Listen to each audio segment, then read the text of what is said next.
Okay, so prostate specific antigen and other proteolytic enzyme produced by the prostate. Okay, prostate gland से जो other proteolytic enzymes form होते हैं, ये क्या करता है, उसको ब्रेक करता है और वो अगेन 10 to 20 मिनट्स के बाद अगेन रीलिक्विफाई हो जाता है.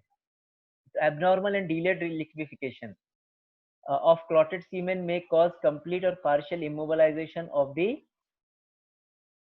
sperm. ओके, तो ये जो रहेगा आपका abnormal and delayed liquid, because liquefaction is also required for mobilisation of the sperm. So if there is a problem in liquefaction, so again it will cause partial or incomplete immobilization. Okay, then next part is urethra and penis. So urethra is common pathway for the flow of urine and semen. Okay, it's a common pathway for flow of urine and semen. It is about 90 to 20 centimeter long, or it is consisting of three parts. One is prostatic urethra, prostatic part, membranous part, and spontaneous or penile urethra. So see, I can explain you with the help of this diagram. Now see, this one is prostatic urethra. Okay, so this is in the prostate gland. Now this is membranous urethra. It's very short. Then third one is spongy urethra. So this is long one. Okay, so these are the three parts of the urethra. Again we can go back. Now see, prostatic urethra originate from the urethral orifice of the bladder. Urethral orifice of the bladder means देखो ये यहाँ पर है, ये urethral orifice है, तो यहाँ से स्टार्ट होगा और कहाँ तक जाएगा, ये orifice of the bladder and passes through the prostate gland. तो ये बहुत इंपॉर्टेंट है कि it is passing through the prostate gland. Then membranous urethra, it is the shortest and narrowest part and extend from the prostate gland to the bulb of the penis. मतलब क्या है कि ये बहुत शॉर्ट है, ये प्रोस्टेट ग्लैंड से start हुआ और यहीं से पेनिस का पार्ट स्टार्ट हुआ, बस यहीं तक है ये. ओके, प्रोस्टेट ग्लैंड और पेनिस, एक्चुअल पेनिस का जो पार्ट है, बस उसी के दरमियान में थोड़ा सा एक पार्ट है. This is called as the membranous urethra. Then other portion is spontaneous or penile urethra, lies within the corpus spongium of the penis and terminates at the external urethral orifice in the glans penis. देखो यहाँ पर दो term है, एक है corpus spongium, spongiosum. Okay, so see, this one is, see this one. Okay, ये जो पूरा लाइन आ रहा है, so this line is called as corpus spongiosum. Okay, तो इसके बीच में जो रहेगा, दिस इज यूरेथ्रा, और देन अगेन यहाँ टर्मिनेट होगा वो यूरेथ्रल ओरिफिस के ऊपर. Okay, now last one is, there are two sphincter, internal sphincter and external sphincter. See directly I can show you with the help of diagram. Now see, this one is internal urethral orifice, तो जो urinary bladder से connected है, और last one is external urethral orifice, जो directly last portion है urethra का. Okay, so these are the parts of the main parts of the urethra. Then after that we can discuss the penis. Avesh clear है यहाँ तक? Hello, हाँ sir clear है. Clear है, आवाज आ रही है बराबर? हाँ सर आ रही है. ओके, चलो, कोई कंफ्यूजन रहेगा तो चैट में डाल देना, मैं उसको ले लूंगा. ठीक है. Now see, the next part is penis. So penis is having root and a body. Now see, this is root.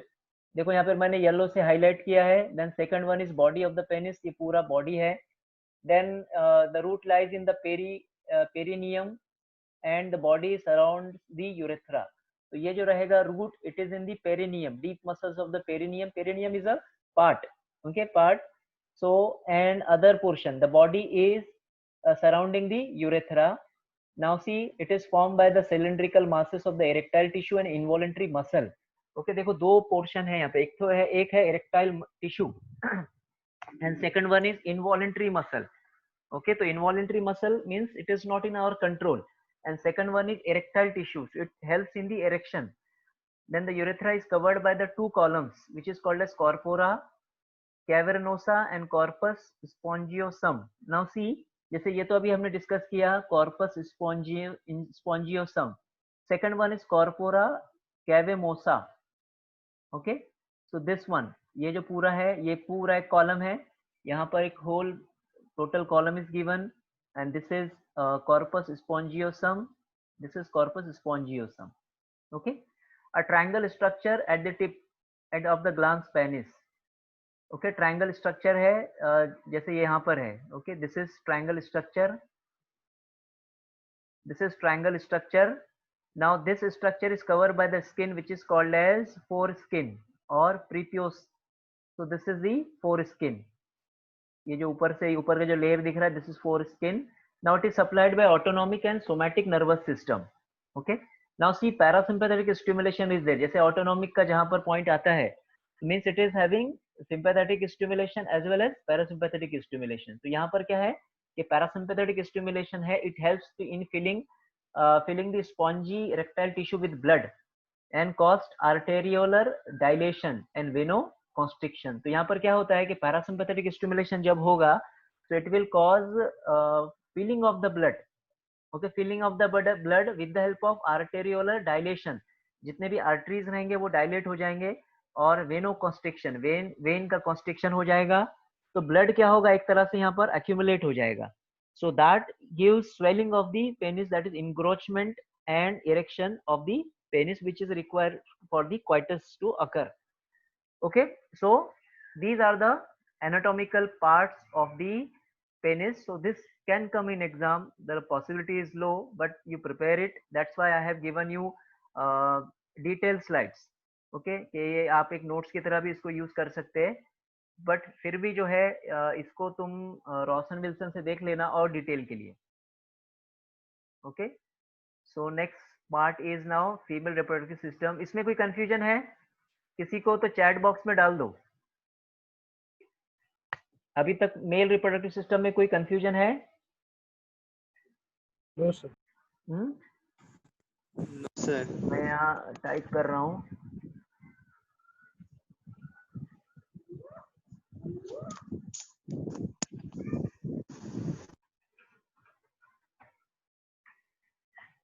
Okay, कोई क्यूरी रहेगा तो हम डिस्कस करेंगे, अदरवाइज हम आगे बढ़ते हैं.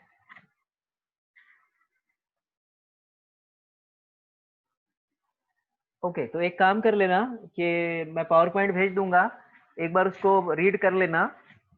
ओके, रीड कर लेना और उसके बाद देखते हैं, अगर कोई कंफ्यूजन रहेगा तो एक सेशन ले लेंगे और उसमें पूरे डाउट्स क्लियर कर देंगे, अगर डाउट रहते हैं तो. Okay, next one is now female reproductive system. C1 chat आ रहा है.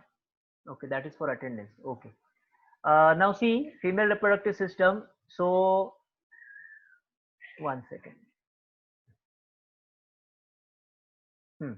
So this is female reproductive system. So this can be divided into, okay, this is the main slide. Female reproductive system, it is divided into external genitalia and internal genitalia. Okay, so external is called as vulva. So it is consisting of labia majora and labia minora. Now see, this one is labium majora and this one is labium minora. So this is majora and the internal one is minora. This one is minora. Now this one, okay, one by one we can see clitoris. So this is clitoris, this portion. Then vaginal orifice, this is vaginal orifice. Then vestibule, so this is vestibule. Hymen is a cover and vestibular gland. So near to this vestibule glands are present. Now labia majora. So this is consisting of two large fold.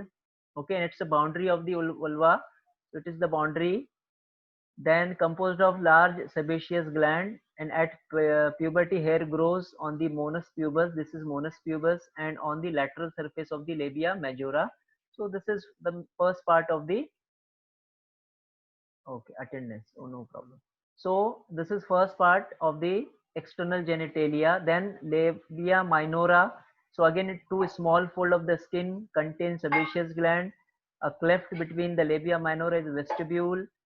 Okay, secretion of vagina, urethra, duct. So this is vestibule. Okay, so this is a part where the secretion comes from vagina, from urethra and duct of the vestibular gland.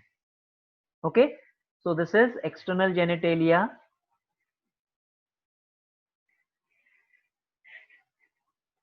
Now this one is clitoris. Now see, this is clitoris. So this clitoris correspond to penis in male, contains sensory nerve ending, but do not have any reproductive significance. Okay. Next one is vestibular gland, situated one on each side of the vaginal opening. Okay, देखो यहाँ पर होगा vestibular gland, small pea size, secrete mucus. Okay, through a duct open lateral to hymen. So the function of the vestibular gland is secretes mucus. Okay, now come to internal genitalia, lie in the pelvic cavity, consist of following internal organ, starts with the vagina, then uterus, uterine tube, and two ovaries.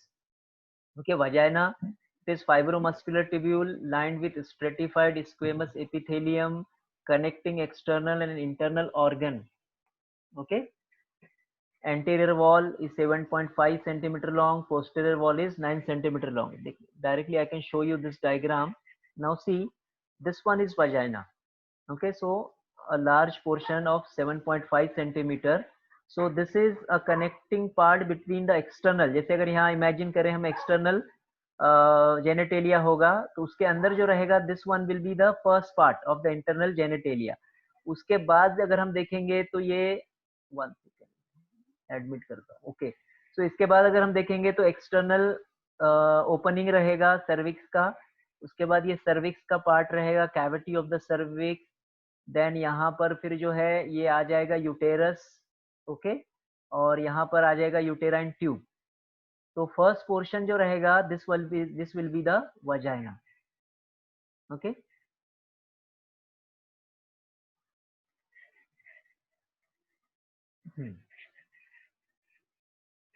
now see, it is consisting of three layers. First one is alveolar tissue, second one is smooth muscle, and third one is having ridges. Okay, folding. No secretory gland. Okay, one bacteria is present. That bacteria is secreting lactic acid and keeping the pH between 4.9 to 3.5.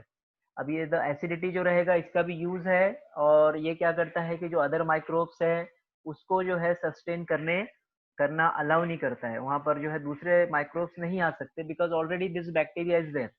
Okay, जैसे body के बहुत सारे parts के अंदर हमारे पास stomach है, intestine है, उसके अंदर जो है हमारे पास बैक्टीरियाज होते हैं. So that bacterias are required. Otherwise अगर वो बैक्टीरिया नहीं रहेंगे तो डायरिया हो जाएगा. अगर वो बैक्टीरिया नहीं होगे जैसे इस कंडीशन के अंदर, तो यहाँ पर क्या होगा कि other undesirable microbes will come, और इसमें इन्फ्लामेशन होगा, इन्फेक्शन होगा. ओके, तो ये इसको अवॉइड करने के लिए लैक्टोबैसिलस एसिडोफिलस बैक्टीरिया का होना जरूरी है. Next one is function. So it is acting as a receptacle part. Okay, so it is acting like a receptacle part for the penis and provide elastic pathway for the childbirth, for the baby to pass during the childbirth. So these are the two functions of the vagina. Next one is uterus. Okay, now see, uterus is hollow muscular pear shaped organ. Okay, hollow muscular pear shaped organ. Location lies in the pelvic cavity between the urinary bladder and rectum. Okay, urinary bladder और rectum के बीच में जो portion रहेगा, that will be uterus. Size is 7.5 centimeter long. Okay, ये long जो रहेगा 7.5 centimeter, width will be 5 centimeter, और wall का जो thickness रहेगा, जैसे ये एक wall लेते हैं हम, तो this wall may be 2.5 centimeter thick, और वे अगर करते हैं तो 30 to 40 ग्राम. पार्ट्स देख सकते हैं, the fundus. So this is fundus, upper portion. Dome shape portion, ये जो डोम शेप पोर्शन है ये फंडस है. And the body is, now see this one is body. Okay, continuous with the cervix. ये यहाँ तक बॉडी रहेगा, और फिर सर्विक्स जो रहेगा, this will be the neck of the uterus. Okay, और ये फाइनली जो है यहाँ पर ओपन होगा. ठीक है आवेश, ऑडिबल था मैं? हाँ सर थे. हाँ, किसी को कोई डाउट है यहाँ तक? नहीं सर. नहीं है ना? मैं चैट बॉक्स देख रहा हूँ साइमल्टेनियसली. किसी को डाउट रहेगा तो वो लोग मुझे रुकाकर हम लोग उस डाउट को क्लियर करते. Next slide is now. Okay, next slide is now structure of the uterus. देखो अभी ये क्या देखा हमने यहाँ पर, ये ग्रॉस एनाटॉमी है. ओके, हमने क्या देखा उसका, साइज देखा, लोकेशन देखा, उसके बाद उसका एक शेप देखा, ओवरऑल शेप कैसा है, पियर शेप ऑर्गन है। फिर हमने देखा पार्ट्स देखे उसके, ब्रॉडली पार्ट कौन कौन से है, फंडस है, बॉडी है, सर्विक्स है। Then these are the internal anatomical structures. Now there are three walls: perimetrium, myometrium and endometrium. Okay देखो यहाँ पर डायग्राम के अंदर ही है, पेरीमेट्रियम है। Now see this one is perimetrium. Okay उसके बाद देखो ये पेरीमेट्रियम है। देन देखो उसके बाद ये जो है मायोमेट्रियम है, स्मूथ मसल। और ये अंदर का जो पोर्शन है, this portion is called as endometrium. Okay फिर से देखो एक बार, दिस इज पेरीमेट्रियम, ये बाहर का जो येलो पोर्शन दिख रहा है तुमको। ओके और उसके बाद का जो नेक्स्ट पोर्शन जो थोड़ा थिक लग रहा है, स्मूथ मसल वाला पोर्शन है, दिस इज मायोमेट्रियम। और अंदर का जो पार्ट है, this is called as endometrium. तो वही पॉइंट्स है। ओके पेरीमेट्रियम फर्स्ट हम देखते हैं। देखो अब इसको कैसे, इसका कैसे है, एंटेरियर, पोस्टेरियर एंड लेटरल। जैसे एंटेरियर अगर हम देखते हैं, सामने से अगर हम देखते हैं, तो it extend over the fundus. Okay ये फंडस के ऊपर जाएगा। एंड द बॉडी, ये बॉडी के ऊपर जाएगा। Folded on to the upper surface of the urinary bladder. Okay urinary bladder के अपर पोर्शन पर भी जाकर वो क्या हो जाएगा, फोल्ड हो जाएगा। तो वहां पर एक तरह का पाउच बनेगा, और this pouch is called as vesico uterine pouch. okay again I'll repeat for you. See anteriorly it extends over the fundus. okay fundus के ऊपर जाएगा, फिर बॉडी की तरफ आएगा, और फिर वो जो है फोल्डेड हो जाएगा और यूरिनरी ब्लैडर तक जाएगा। तो ये डायग्राम में इतना क्लियरिटी नहीं है, बट यू कैन इमेजिन। तो this folding is called as vesico uterine pouch. Okay then posteriorly अगर हम देखेंगे, posteriorly the peritoneum extend over the fundus. Okay perimetrium, तो perimetrium extend over the fundus and body of the cervix. अब देखो यहाँ पर ये फंडस एंड ये body of the uterus, body of the cervix. Okay ये नीचे तक जाएगा, सर्विक्स तक जाएगा। Then it continuous on the rectum to form again retro uterine pouch. Okay फिर वो रेक्टम तक जाएगा और वो एक पाउच बनाएगा, this is called as recto uterine pouch. Then laterally only the fundus is covered, because peritoneum forms a double fold with the uterine tube in upper free border. This double fold is called as broad ligament. तो ये यहाँ पर ये जो portion है uterine tube का, तो यहाँ पर जाकर वो क्या करेगा, एक फोल्ड, एक कवर कर देगा उसको भी, peritoneum. Okay so that covering is double fold is called as broad ligament. तो ओवरऑल क्या है, पेरिटोनियम ये सिर्फ इस तक लिमिटेड नहीं है, यूटेरस तक लिमिटेड नहीं है, ये यूरिनरी ब्लैडर तक भी जा रहा है और रेक्टम को भी कवर करता है। ओके तो this one is perimetrium. Next one is myometrium. This is thickest layer of the tissue in the uterine wall, has smooth muscle fiber interlaced with the areolar tissue, blood vessel and nerve.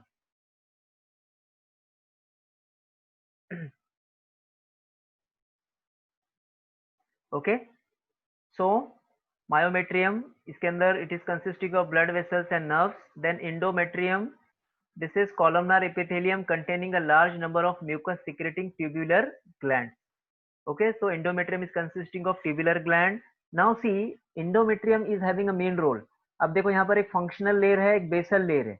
अभी functional layer is the upper layer, okay and it thickens and becomes rich in blood vessel in the first half of the menstrual cycle. And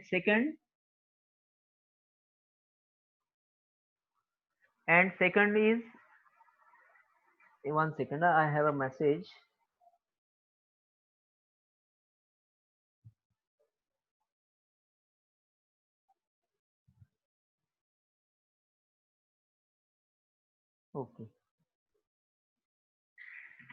okay now see I am recording this lecture, so those who are not able to listen due to network problem, so I can give you recording also. ठीक है, एक student का message आया है, उसका zoom work नहीं कर रहा है, तो मैं रिकॉर्डिंग दे दूंगा। Okay don't worry.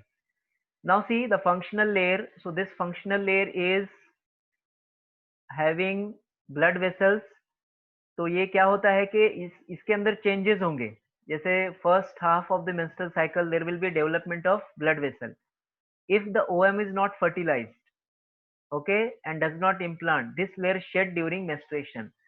तो ये कंटिन्यूअसली फॉर्म होगा, कंटिन्यूअसली मीन्स एक प्रॉपर पीरियड के बाद फॉर्म होगा, और उसके बाद अगर ओवम फर्टिलाइज नहीं होता है then again there will be shedding, okay, वहां से ब्लड वेसल का रप्चर होगा और मेंस्ट्रुएशन होगा. so this is functional layer.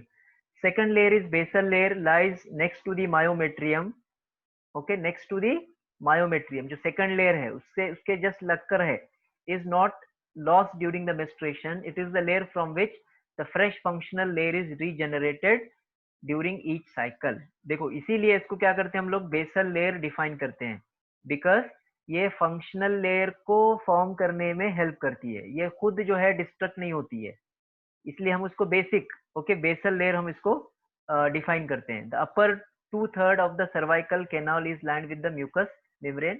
Okay, it's a common point. Now see supporting organs of the uterus. चलो इसमें कोई क्वेश्चन है फंक्शनल लेयर और बेसल लेयर में? ओके, चैट बॉक्स में देख रहा हूं. ठीक है, यहां तक क्लियर हुआ है? Yes sir. ओके, तो आगे बढ़ते हैं हम लोग. Now see supporting organs of the uterus. अब देखो सपोर्टिंग ऑर्गन में जैसे ये हम यही अगर हम देखते हैं तो जैसे ये यूटेरस है, ओके, ये पूरा यूटेरस है, देन ये वजाइना है, देन दिस इज सर्विक्स है, ओके, यहाँ पर बॉडी रहेगा यूटेरस का, यहाँ पर फंडस रहेगा. Now see this is ovary. तो इसको देखो सपोर्टिंग, ये यूटेराइन ट्यूब है. अब देखो यहाँ पर है ओवेरियन लिगामेंट, ये ओवरी को अटैच करेगा. Now see this one is suspensory ligament of the ovary, okay, और यहाँ पर देखो ये है round ligament, okay, round ligament है, ये अंदर वाला जो पोर्शन है ये राउंड लिगामेंट है, और इसके ऊपर जो ये लेयर्स है, ओके, तो these two layers are called as broad ligament, okay, ये ब्रॉड लिगामेंट है, ये पूरा ऐसे कवर हो जाएगा. Now see one by one we'll try to see broad ligaments. So these are double fold of the peritoneum on one each side of the uterus. देखो ये double fold है, एक ये फोल्ड हो गया, एक ये सेकंड फोल्ड हो गया, ऐसे यहाँ पर ये एक फोल्ड है, ये सेकंड फोल्ड है. Hang down from uterine tube, okay, यहाँ से स्टार्ट होगा, यहाँ से हैंग होगा. Ovaries are attach to the posterior wall, okay, ovaries भी पोस्टेरियर वॉल, ये इधर का जो वॉल है उससे अटैच है. Blood and lymph vessel and nerves pass to the uterus and uterine tube between the layers of the broad ligament. तो इसी के अंदर, यही लिगामेंट के अंदर से क्या होगा, ब्लड वेसल और लिम्फ वेसल और नर्व जो है वो पास होंगे. ठीक है, तो ब्रॉड लिगामेंट डबल फोल्ड है, जैसे यहाँ पर मैंने बताया डबल फोल्ड है. ये hang, it is hanging from uterine tube, यहाँ से हैंग हो रहा है वो, और ovaries are attach to the posterior wall on each side. अब ये ओवरीज जो है नीचे का जो वॉल है उससे अटैच है, और blood vessel, lymph vessel, nerves pass through the uterus uterine tube between the layers of the broad ligament. इसके अंदर ही, इसके अंदर से ही क्या होगा कि ब्लड और लिम्फ वेसल, नर्व्स जो है पास होंगे यूटेराइन ट्यूब के लिए, यूटेरस के लिए. ठीक है, next one is round ligament, bands of the fibrous tissue, okay, जैसे ये यहाँ मैं बताऊं, जैसे ये राउंड लिगामेंट है, present between the two layers of the broad ligament, one on each side of the uterus. तो एक यहाँ पर रहेगा और एक ये साइड में रहेगा. ठीक है, कोई डाउट है इसमें? आवेश क्लियर है? हाँ सर क्लियर है. ओके, चलो now see, now the important part is function of the uterus. So one by one I just try to clear. अगर कोई कंफ्यूजन रहता है तो you can stop me.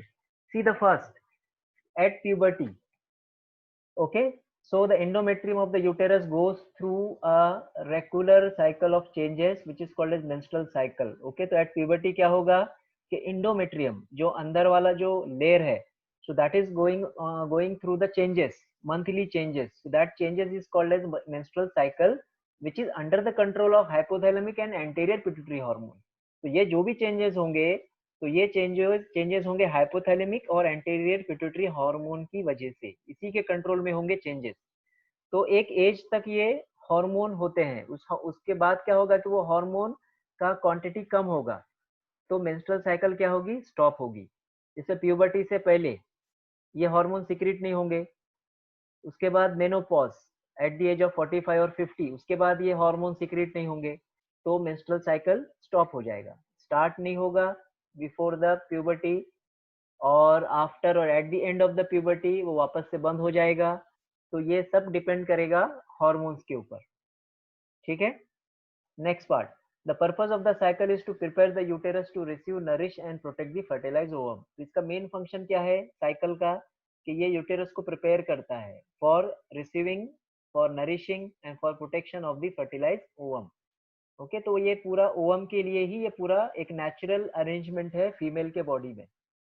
The cycle regulars lasting between 26 to 30 days, ये पूरा एक cycle है 26 to 30 days का। If the ovum is not fertilize, a new cycle begins with a short period of bleeding. तो अगर वो फर्टिलाइज नहीं होता है ओवम, तो एक ब्रीफ एक ब्लीडिंग होगा, जैसे अभी हमने डिस्कस किया कि एंडोमेट्रियम पूरा शेड हो जाएगा, ओके, वहां से रप्चर हो जाएगी ब्लड वेसल्स, और बेसल लेयर क्या करेगा कि फंक्शनल लेयर को बनाने में हेल्प करेगा। तो this is in case of not fertilization. अगर फर्टिलाइज होता है, if the ovum is fertilize, the zygote embed itself in the uterine wall. अब ये जाइगोट क्यों यहाँ पर हम लोग डिफाइन कर रहे हैं, because now this is a combined structure, okay, egg and sperm का जो कंबाइंड स्ट्रक्चर है that is called as zygote, it embed, ये फिट हो जाता है यूटेराइन वॉल में। Now the uterine muscle grow to accommodate the developing baby. अब जो है यूटेराइन मसल क्या करता है कि ग्रो होता है और डेवलपिंग बेबी को अकोमोडेट करता है, which is called as embryo during its first 8 week. Okay, first 8 week, पहले जो 2 महीने में it is called as embryo, and fetus for the reminder pregnancy. और उसके बाद हम देखेंगे तो उसको हम फीटस डिफाइन करेंगे। जैसे अगर आप देखेंगे, अगर सोनोग्राफी वगैरह के अंदर आप देखोगे तो वो लोग मेंशन करते हैं, अगर फर्स्ट सोनोग्राफी है तो दैट इज एम्ब्रियो, उसके बाद foetus. Okay, so that is the logic based on the duration of the development. Then uterine secretion nourish the ovum before it implants in the endometrium, and after implantation rapidly expand ball of the cell is nourishment by the endometrial cell themselves. Means what, कि uterine secretion nourish करता है, जितना भी ovum है, ovum से embryo बनेगा, embryo से foetus बनेगा, सो तो जितना भी नरिशमेंट है ये पूरा यूटेरस प्रोवाइड करेगा। Okay, next now this is sufficient for only first week, okay, first few weeks, and the placenta is the organ that takes over the thereafter. उसके बाद क्या होगा, first few weeks के लिए यूटेराइन ही रहेगा, uterus ही रहेगा, but after some time, after few days, after few weeks, there will be development of placenta. Now the placenta attached to the fetus by umbilical cord. Okay, placenta क्या होगा, umbilical cord से attach होगा, and it is firmly attached to the wall of the uterus. Okay, uterus के wall में भी attach हो जाएगा, and provide oxygen nutrients to the growing baby and get rid of its waste. मतलब क्या हो जाएगा कि placenta is now a link between the fetus and the mother, और mother के अंदर भी कौन सा part, uterus, okay, और fetus के अंदर कौन सा part, umbilical cord। ये दोनों के अंदर अम्बिलिकल कॉर्ड और यूटेरस, ये दोनों के अंदर जो कॉमन जो कनेक्शन रहेगा that will be placenta. During pregnancy approximately 40 weeks, the muscular wall of the uterus are prevented from contraction and expelling the body early by high level of the hormone which is called as progesterone secreted by placenta। तो अगर ये जो muscles है uterus के muscles है, तो ये muscle को कंट्रोल करना है, अगर ये इसको कंट्रोल नहीं करेंगे हम तो ऐसा हो सकता है कि अबॉर्शन हो जाए। तो ये जो कंट्रोल है, इसका कॉन्ट्रैक्शन कंट्रोल करना है मसल्स का, तो this is controlled by a hormone which is called as progesterone which is secreted by the placenta. Okay, placenta उसको सिक्रेट करता है, और ये हार्मोन जो है कॉन्ट्रैक्शन कंट्रोल करता है मसल का। Okay, at the end of the pregnancy, ये प्रेगनेंसी के ड्यूरेशन में है, और at the end of the pregnancy the hormone estrogen which is increasing the uterine contractility becomes the predominant sex hormone in the blood। तो अब ये hormone progesterone का effect कम हो जाता है और एस्ट्रोजन का इफेक्ट इंक्रीज हो जाता है, और ये एस्ट्रोजन जो है सिक्रीट हो जाएगा और ये फिर क्या करेगा कि यूटेराइन कॉन्ट्रैक्शन को इंक्रीज करेगा। Additionally oxytocin is release from the posterior pituitary, posterior gland से ऑक्सीटोसिन इंक्रीज होता है and it also stimulate uterine muscle. Join on time. Okay, still students are admitting. I'm admitting the students, but we are about to finish the lecture. Now see, additionally oxytocin भी release हो रहा है from posterior pituitary gland, और वो भी क्या करता है कि यूटेराइन मसल के रिलैक्सेशन या कॉन्ट्रैक्शन में हेल्प करता है। और control of oxytocin release is by positive feedback. तो अगेन पॉजिटिव निगेटिव फीडबैक रहेगा यहाँ पर हीमोस्टैसिस मेंटेन करने के लिए। जब बॉडी ऐसा फील करेगा कि ऑक्सीटोसिन का क्वांटिटी सफिशिएंट है तो वो निगेटिव फीडबैक दे देगा पिट्यूटरी ग्लैंड को कि now there is no requirement of oxytocin. Okay, during labour uterus forcefully expel the baby by means of powerful rhythmic contraction. तो देखो यहाँ पर अभी हमने लास्ट में क्या होगा कि पावरफुल कॉन्ट्रैक्शन होगा और लेबर हो जाएगा, बेबी एक्सपेल हो जाएगा। Now see important points. So the first important point is hormone. So we have now 3 hormone. One is progesterone, second one is estrogen and third one is oxytocin. तो यहाँ hormones हमको देखना है क्योंकि pharmacology में ये तो हमारा बेसिक हो गया, but when we will start studying pharmacology, okay, तो फार्माकोलॉजी के अंदर अभी हमको हार्मोन ही इम्पोर्टेंट है। तो जैसे ऑक्सीटोसिन के इंजेक्शंस आते हैं, ओके, तो वो ऑक्सीटोसिन के इंजेक्शंस देते हैं क्यों? अगर लेबर डिले हो रहा है तो उस कंडीशन में ऑक्सीटोसिन के इंजेक्शंस देना पड़ते हैं। तो this injection is required for proper delivery. Okay, so progesterone ये तो प्लासेंटा से ही होता है, और भी बहुत सारे फंक्शन है इसके, बट यहाँ पर जस्ट उसका जो है कॉन्ट्रैक्शन कंट्रोल करना ये मेन उसका फंक्शन है। Okay, so I think we can stop at this point. In next lecture we will try to see the other portions of the female reproductive system. Do you have any question? No question? No, sir. आवेश just तुम ये करो, click करो इसका attendance का photo, मैं भी ले रहा हूँ, तुम भी लेकर रखो एक और मुझे सेंड करो।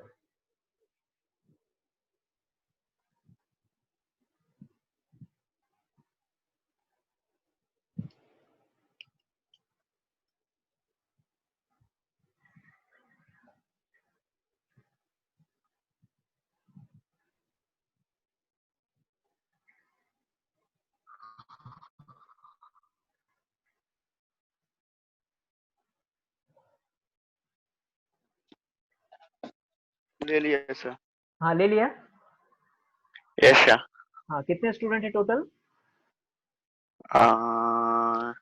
35 मतलब आधा ही क्लास है, हाफ की क्लास है। ये इतने ही आते हैं अप्रोक्स। अच्छा, हर लेक्चर में ऐसे ही हो रहा है? ओके, ठीक है, कोई बात नहीं। तो देखो, जिसको रिकॉर्डिंग चाहिए मैंने रिकॉर्डिंग किया है, रिकॉर्डिंग स्टॉप करता हूँ मैं, इसमें कन्वर्सेशन भी आ जाएगा। स्टॉप